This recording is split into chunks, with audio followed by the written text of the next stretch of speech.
Thanks for checking out Scotty's Hobbies.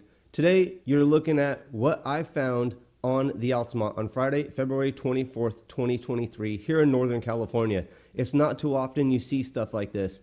I had to go get the Mavic 3, get it in the air, get some cool footage. If you need some raw stuff, hit me up, let me know. I got some of that too. But look at this.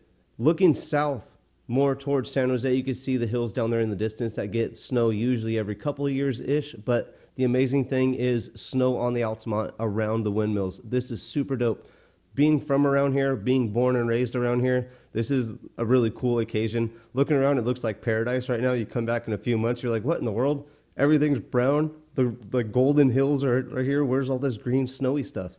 This is a super rarity. So take perspective of where I'm at. We're going to look north towards Mount Diablo. You might not be able to see it here, but there's a lot of snow over there too. You have 580 down there on the ground. And if you check out my video library, you'll find a lot of videos on how to keep your car running, like all the vehicles down there on 580. So like, subscribe, and share. I got a few more snow videos coming out. We're going to the Tesla area next. So like, subscribe, share. I'll see you guys on the next hopefully helpful video. Thanks for checking out Scotty's Hobbies.